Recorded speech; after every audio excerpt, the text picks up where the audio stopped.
Hello, my friends. Welcome to Lindy's Magpie Reads. This is a place where I talk about books. And I'm also going to talk about being sick. I am just getting over COVID, my first bout of COVID, so I'm fortunate. And also fortunate that it's been a mild case, kind of like the flu. Anyway, I don't know if I'm going to have enough energy to talk about all the books that I read while I was sick. I've read 9 since my last video. We'll see. I might have to do this in several parts. But first I want to tell you that I made a quick trip to Vancouver to see another Shakespeare production, Bard on the Beach. I saw Twelfth Night, and they did it as a circus setting. And it was so entertaining. I had a great time, and it wasn't until I was in the seaplane on my way home that I started feeling ill. Like I went downhill fast, and instead of walking home from the inner harbor, I'm like, I think I need to take the bus. I was like, not feeling so good. Anyway, much better now. And I want to remind you that my friend Jolene over at Bookworm Adventure Girl and I have been doing this best 21st century Canadian lit project, and it's going until Sunday, so until August 11th. If you haven't voted for your best Canadian book, or up to 10 Canadian books that were published in the 21st century, first published in the 21st century, please do. I will link a Google form down below, and after August 11th, we are going to share the results with you. So I'm pretty excited about that, and I think I'm going to go pretty quickly through what I've read, starting with a picture book, Mushroom Rain by Laura Zimmermann and Jamie Green. This is a picture book that I heard about on Natalie's channel, a curious reader. She talked about nature-related picture books.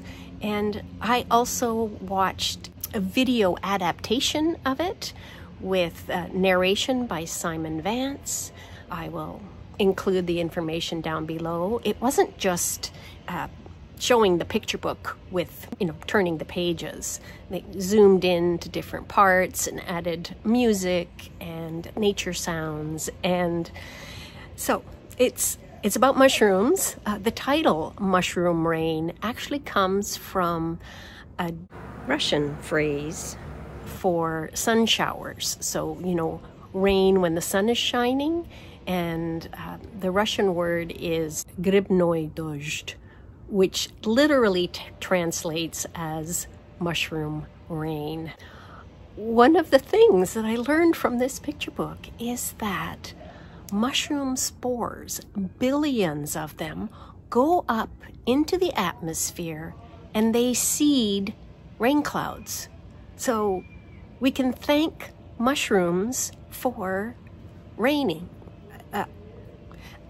Other particles, dust particles, also seed rain, but I had not realized the part that fungi plays in our weather. This world is so amazing, so amazing.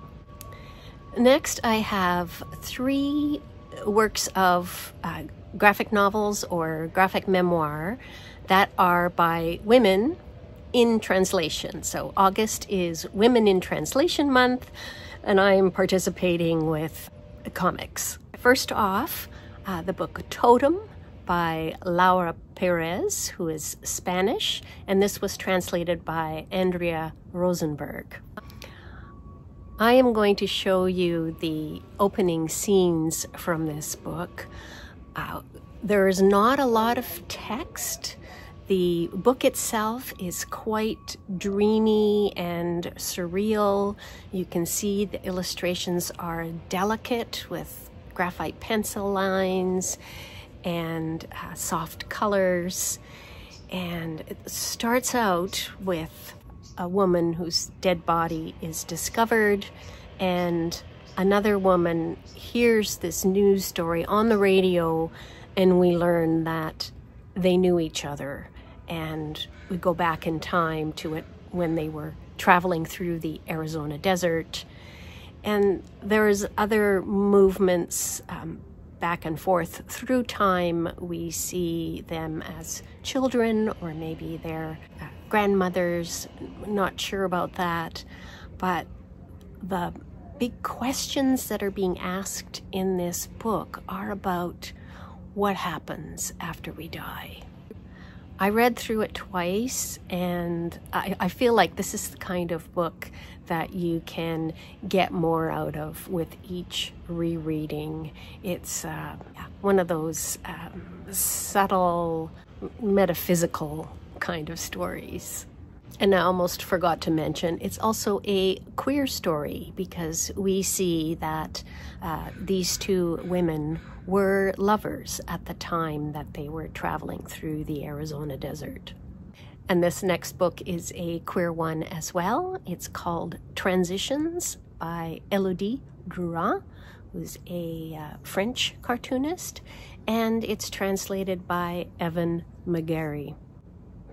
This is based on a true story, I think fictionalized version, with names hidden for privacy.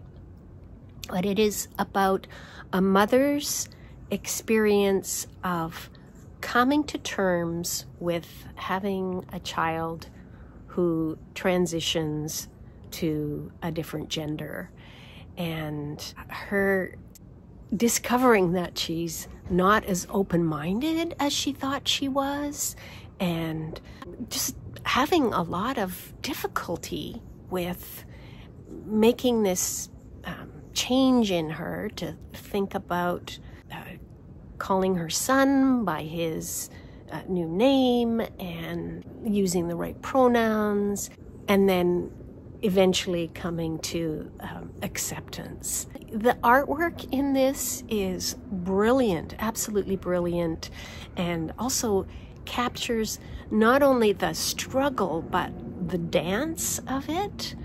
Oh, yeah, it's really, really well done. Yeah, I really enjoyed this.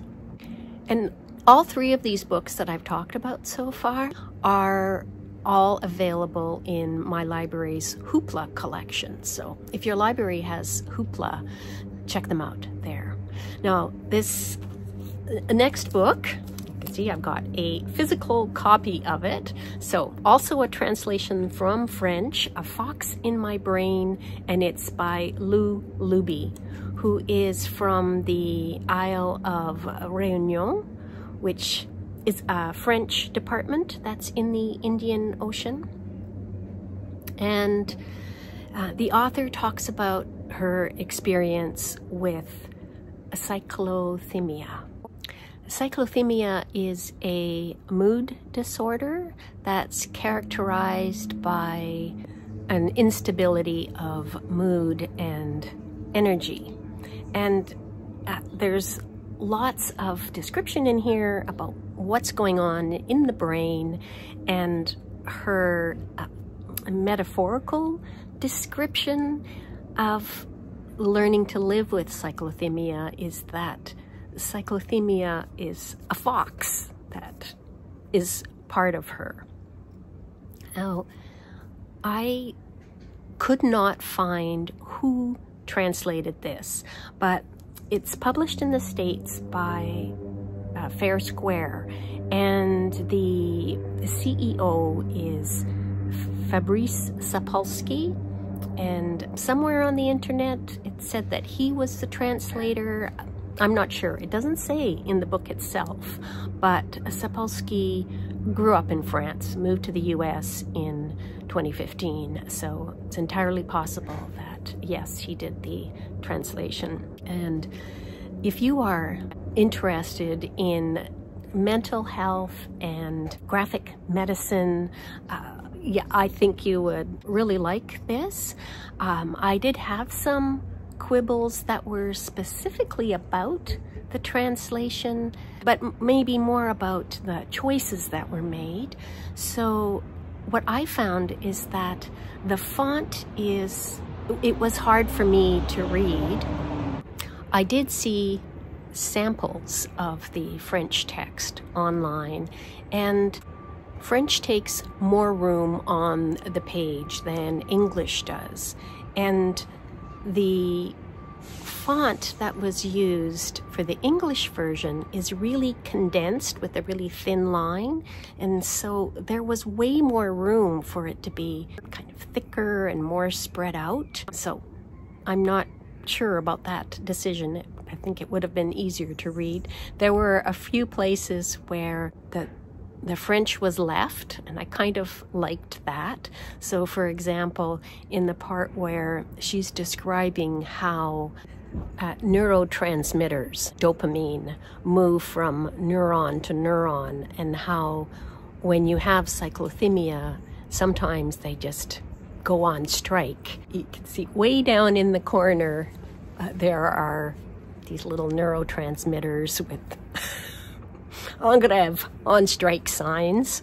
In the part of the book where she is feeling really up and goes out and spends a whole bunch of money on a new dress, she comes up with this idea that, okay, I don't have money to pay for this dress, but I'm going to get a job. I'm going to become a mail woman.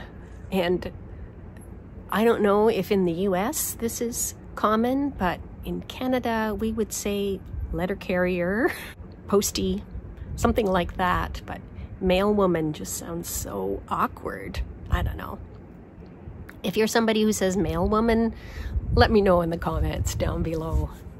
It's a really fun, lively kind of art style with just black and white with lots of orange, which works perfectly for the fox. And yeah, I definitely enjoyed reading this. The French title, by the way, was Goupil ou face. And goupil is an old word for a fox, but also the expression pile ou face is like heads or tails. And so it's a title that has a nice play on words when you're speaking French. I'm definitely going to look for more books by this author. I see that her latest one is called Racine, and it's about having kinky hair.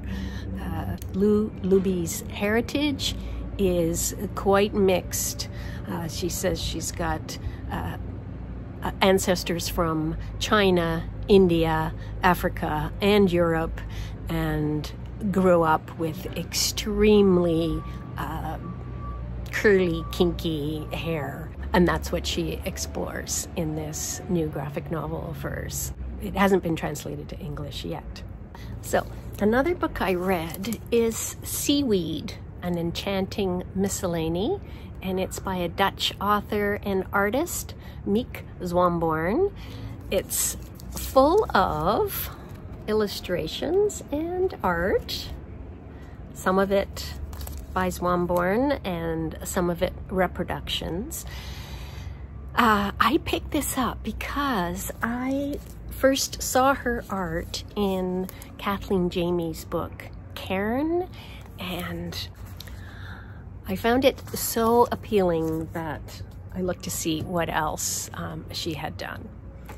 Now, as you can tell by the title, it's a miscellany, so there's all kinds of interesting stuff about seaweed in here, that it's been used as a construction material, used as food, its reproduction in art, and all kinds of interesting things. And then I started paying more attention to the seaweed around me. So, for example, when I was walking to the seaplane terminal when I was headed for Vancouver, I noticed the bull kelp that was beached up on shore.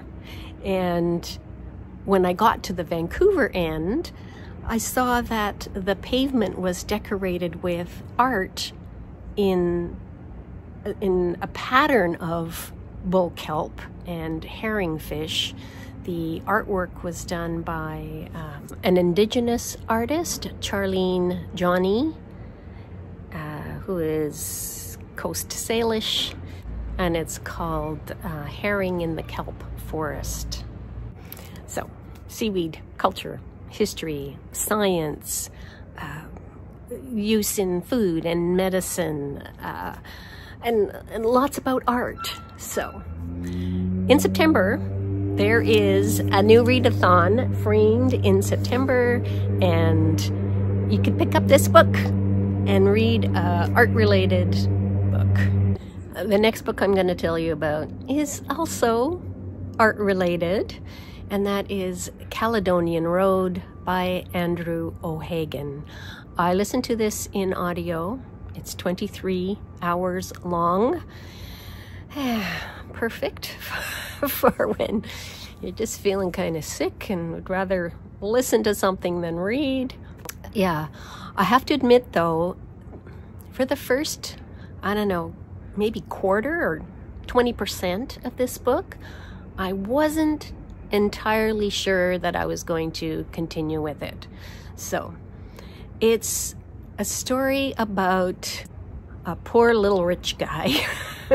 Well, not exactly, but that's what was kind of grating on me. So the main character is Campbell Flynn, who's an art professor, art critic, commentary. He writes about art and fashion. And he's going through an existential crisis, living in London. His wife is a therapist. They have connections to the upper class, the minor royalty kind of people. It's a book about power and politics and economic injustice. There are men who are doing illegal things like laundering Russian money and transporting economic migrants into the UK and treating them like slaves in garment factories and all of these unsavory things. And I think with Campbell specifically, because he was always worried about money, that was kind of stressing me. He wasn't paying his taxes and wouldn't talk to his wife about what was going on with money, and I just found him kind of frustrating. But as the novel goes on, you meet a Polish man who's one of these migrants who's been smuggled in, and I cared about his story and what was going on with him. And you also meet the sons and daughters and non-binary people of the next generation, most of them good, some bad, and how they're interacting with this economic and power system that they are in, and how they're rebelling against it. So in the end, I did quite like the story. There were some interesting connections to other books that I've been reading. So, for example, there was a art exhibit of damaged art. And one of them was a painting from 1638 that was done by Nicolas Poussin. And it was all covered in mold and lichens. You could barely see what the painting looked like. But just the mention of Poussin caught my interest because last week I read Honoré de Balzac's book, Unknown Masterpiece. And Poussin is one of the characters in it.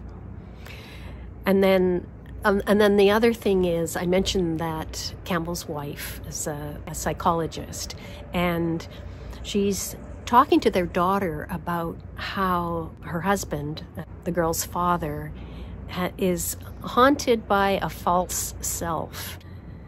She explains what that idea of false self is and how you use it to protect your true self. And this is also an idea that's explored in Rachel Cusk's book, Parade. So, you know, the way that books speak to each other as I read them, I quite like that as well. So this next book, I'm sorry, but you're probably not going to be able to get your hands on it because it is out of print. It's The Magnificent Malls of Edmonton, and it was a self-published book. It's only about 90 pages long, put out by Vivek Shraya. And what she did was she asked Edmontonians or former Edmontonians to write about the malls in Edmonton. Hence the title, Magnificent Malls of Edmonton. And last week I talked about Big Mall by Katie Black, which is essays about West Edmonton Mall and the history of malls and the culture of malls. And it made me want to reread this. And I'm so glad that I did. There's 30 different entries in here, including one by my sweetie, Laurie McFadden. She wrote West Edmonton Mall Blues. And the printing is, it's risograph printing. So you can see, this beautiful bright pink ink is used throughout. The technique is, it's different from the normal sort of printing, which I can't think of what it's called, but you know, the paper in riso printing, the paper's got to go through separately for each color, and it just makes a very pretty book.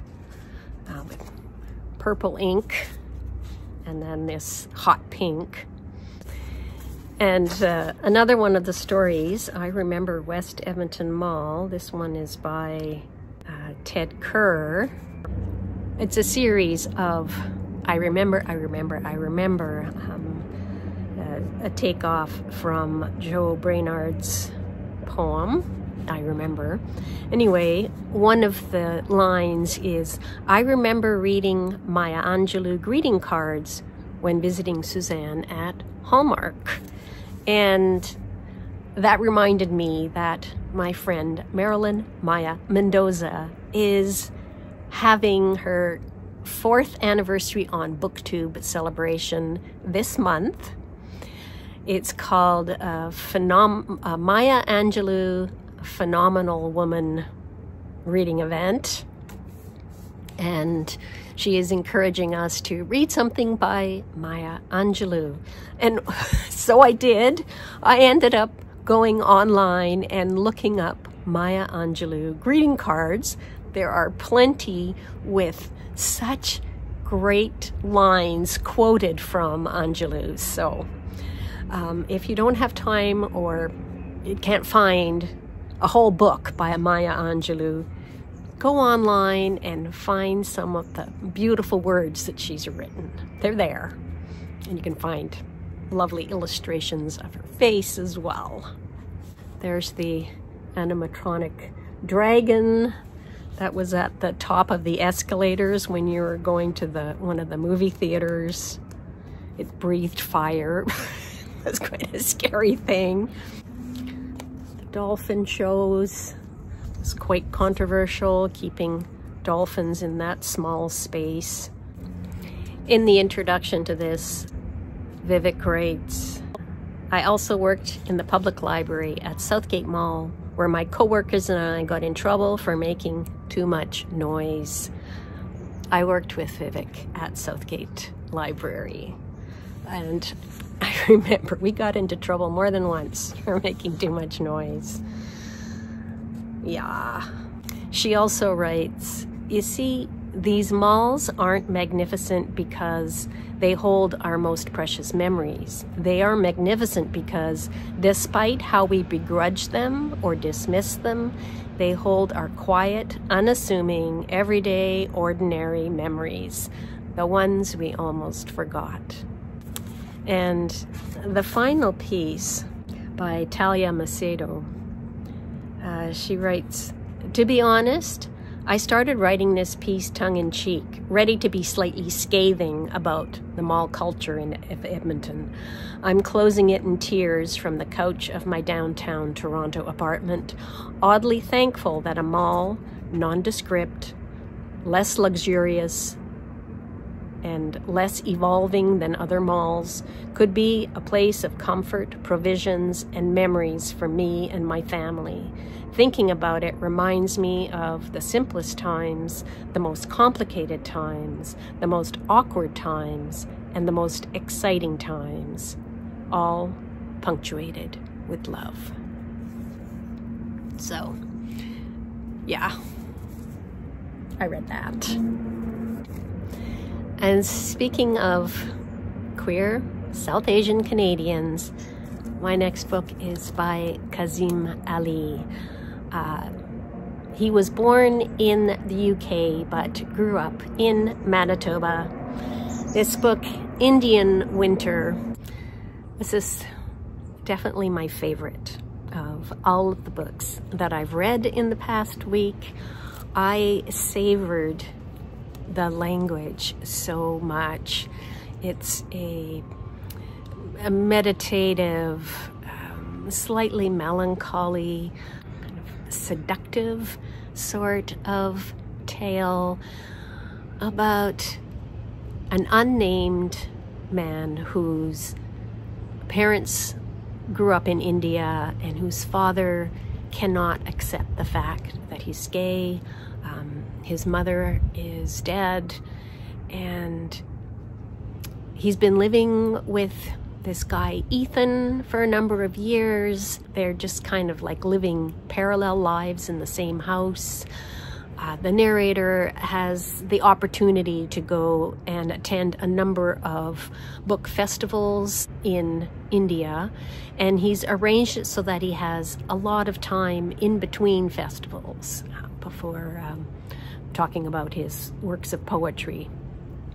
And when he tells Ethan that it's probably best if he goes alone, Ethan says, "Sure, fine."